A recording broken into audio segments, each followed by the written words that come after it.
Types of relation में जो हमारा अगला टाइप है यानी 5वां नंबर, वो है सिमेट्रिक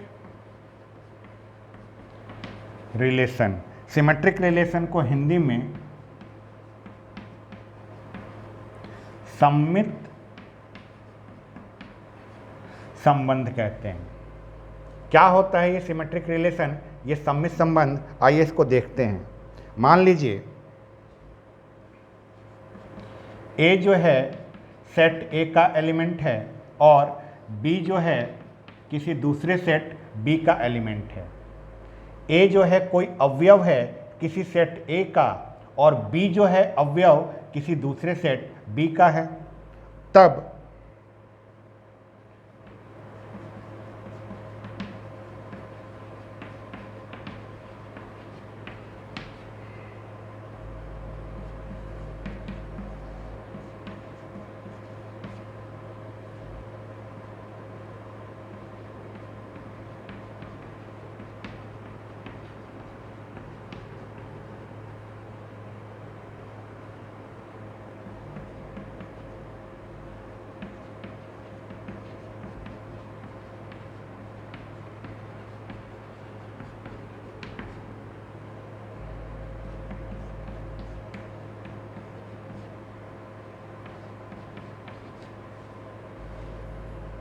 क्या होता है ये सिमेट्रिक? मान लीजिए आपने कोई रिलेशन डिफाइन किया है और उस रिलेशन में आपका एक एलिमेंट है ए कॉमा बी। अब अगर आपके रिलेशन में ए कॉमा बी है तो उसी रिलेशन में अगर बी कॉमा ए भी रहे, तब इस तरह के रिलेशन को हम सिमेट्रिक रिलेशन कहते हैं, सममित संबंध कहते हैं। क्या होता है सममित सिमेट्रिक? अगर आपके रिलेशन में अगर आपके रिलेशन में अगर ए कॉमा बी जो है आपके रिलेशन का हिस्सा है तो बी कॉमा ए भी आपके उसी रिलेशन का हिस्सा होना चाहिए। यदि ऐसा है तभी आप अपने उस रिलेशन को सिमेट्रिक रिलेशन कह सकते हैं।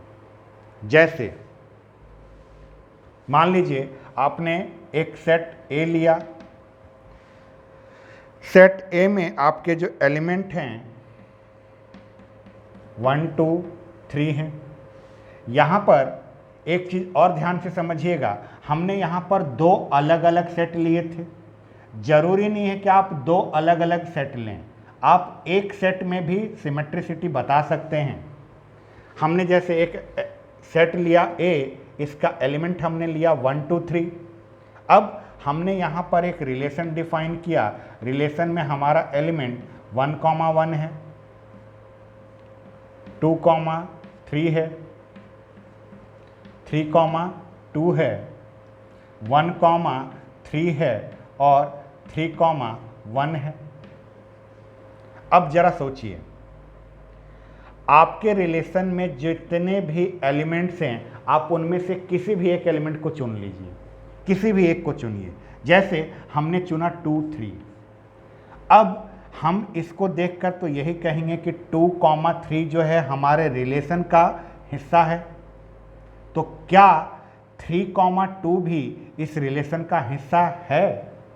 बिल्कुल है। देखिए, अगर 2 3 इस रिलेशन का हिस्सा है तो इसी रिलेशन में 3 2 भी शामिल है।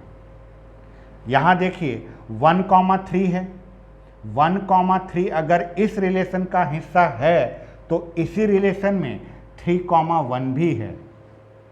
फिर देखिए 1 1 है तो इसको पलटने पर भी आपका 1 1 ही बनेगा। तो हम ये कहेंगे 1 1 है तो इसका पलटने पर 1 1 जो आ रहा है वो भी है। तो ये रिलेशन अपने आप में सिमेट्रिक रिलेशन है, सममित संबंध है। क्या होता है, अगर आपके रिलेशन में a b है तो उसी रिलेशन में b a भी रहना चाहिए। अब आपका सेट 1 2 3 का था, आप देखिए कि 2 3 है। अब आपके मन में सवाल आएगा, सर इसमें कहीं 2 1 तो नहीं है। अगर 2 1 नहीं है तो 1 2 भी नहीं है। जो चीज़ नहीं है उसके बारे में हमें नहीं देखना है, जो है उसी के बारे में देखना है कि जो भी आपका एलिमेंट है उसका रिवर्स वाला, उसका उल्टा वाला एलिमेंट भी उसमें है या नहीं है।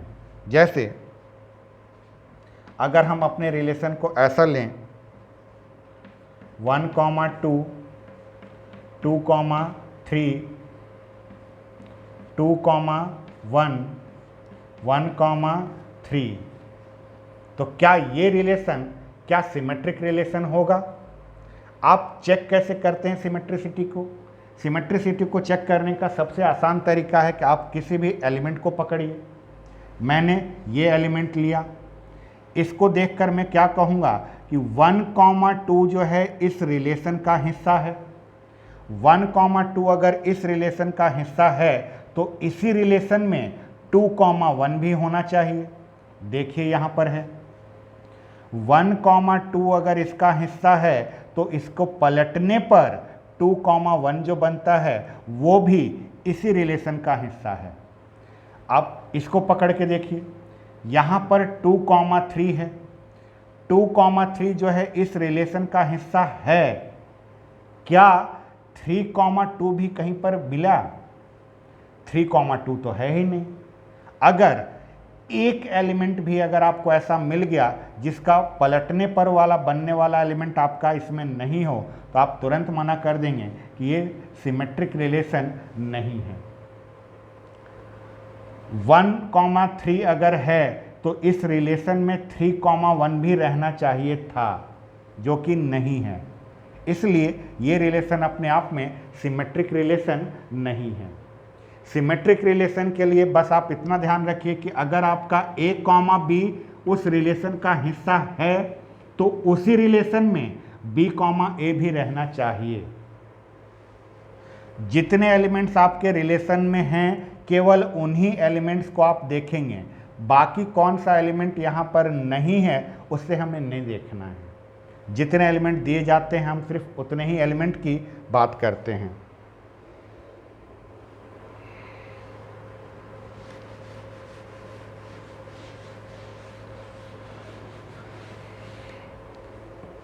सिमेट्रिक रिलेशन के बाद जो 6 नंबर पर हम रिलेशन पढ़ने वाले हैं वो है ट्रांजिटिव रिलेशन। हिंदी में इसे कहा जाता है संक्रामक संबंध। ट्रांजिटिव रिलेशन, संक्रामक संबंध क्या होता है ये? मान लीजिए if A, B and C belongs to set A। मान लीजिए कि आपका कोई सेट A है और इस सेट A के जो एलिमेंट्स हैं वो A है, B है और C है, और आपने एक रिलेशन डिफाइन किया R, और इस रिलेशन में आपका A, B है और इसी R में आपका B, C भी है। A, B आपका इस रिलेशन का हिस्सा है और इसी रिलेशन में B, C भी है। तो इसी रिलेशन में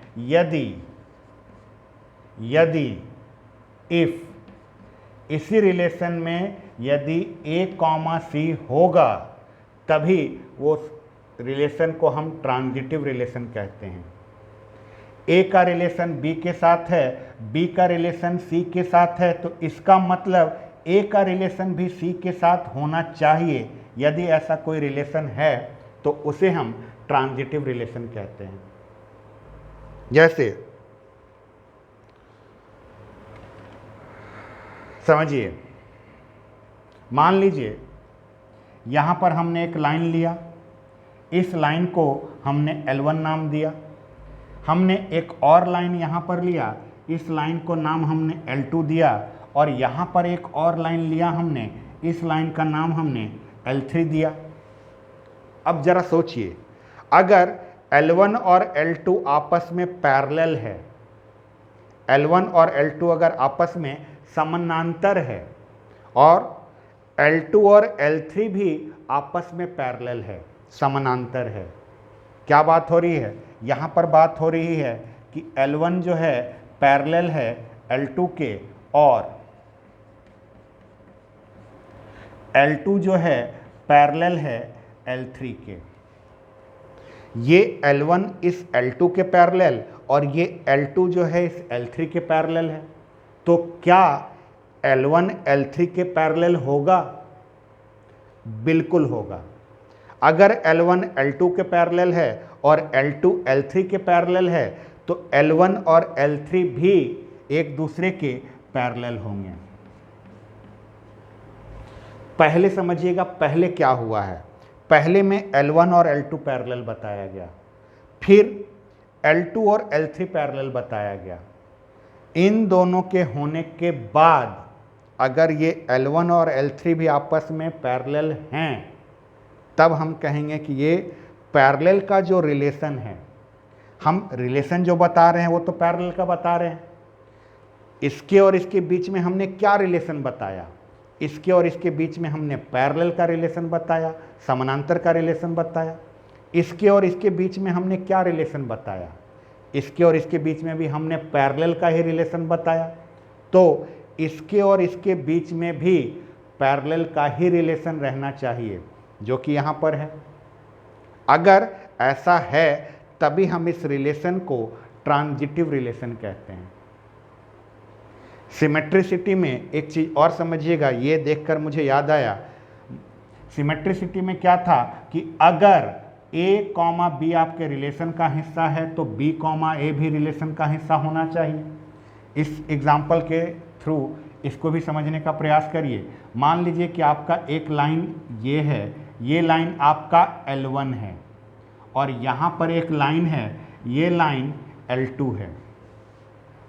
और यहाँ पर हम बता रहे हैं कि L1 जो है वो L2 पर परपेंडिकुलर है। L1 जो है L2 पर परपेंडिकुलर है, यानी लंब है। तो क्या इसको ऐसे भी कहा जा सकता है कि L2 जो है L1 पर परपेंडिकुलर हो? पहले में क्या बोला गया कि L1 perpendicular L2।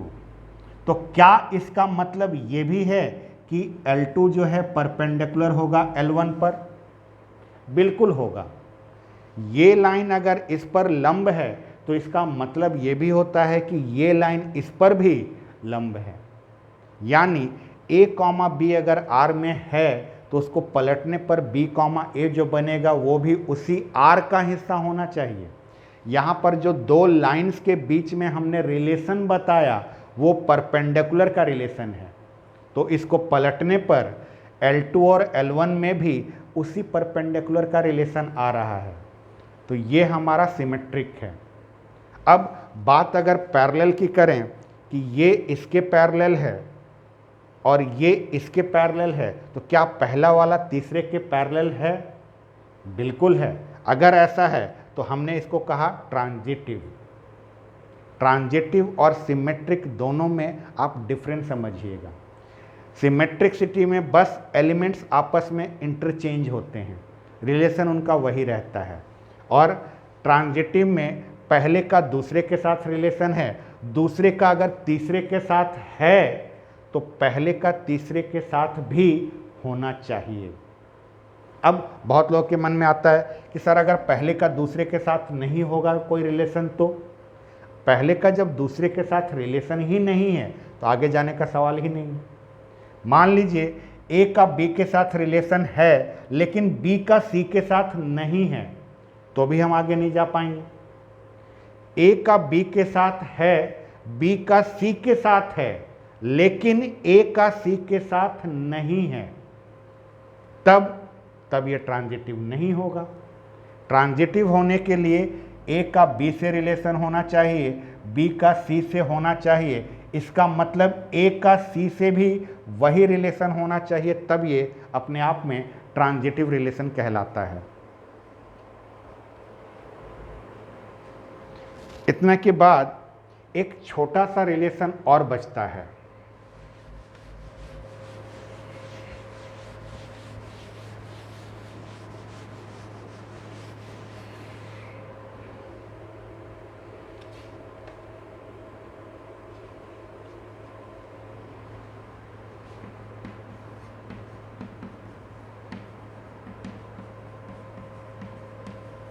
Equivalence relation, इसको हिंदी में तुल्यता संबंध कहा जाता है। इक्विवेलेंस रिलेशन ये क्या होता है? मान लीजिए आपका कोई रिलेशन R है, अगर आपका ये रिलेशन R ये 3 कंडीशन को फुलफिल कर दे, आपका ये रिलेशन R जो है ये अगर 3 कंडीशन को फुलफिल कर दे, क्या क्या कंडीशन? पहला, रिफ्लेक्सिव होना चाहिए, दूसरा सिमेट्रिक होना चाहिए, और तीसरा ट्रांजिटिव होना चाहिए। अगर कोई ऐसा रिलेशन है जो रिफ्लेक्सिव भी है, सिमेट्रिक भी है और ट्रांजिटिव भी है, तीनों हैं, तब उस तरह के रिलेशन को हम इक्विवेलेंस रिलेशन कहते हैं। कोई ऐसा रिलेशन जो अपने आप में रिफ्लेक्सिव भी हो, सिमेट्रिक भी हो और ट्रांजिटिव भी हो, तीनों हो, तो उस तरह के रिलेशन को हम इक्विवेलेंस रिलेशन कहते हैं। टाइप्स ऑफ रिलेशन में हमें बस इतना ही पढ़ना है। इस टाइप्स ऑफ रिलेशन को आप ध्यान से समझिए कि क्या है रिलेशन के टाइप्स और क्या है उसके बेसिक डेफिनेशंस। इसके बाद हम इसके क्वेश्चंस वगैरह पे जब आएंगे तो इसके क्वेश्चंस कैसे सॉल्व किए जाते हैं उसको देखकर आपका इसका कॉन्सेप्ट और क्लियर होगा।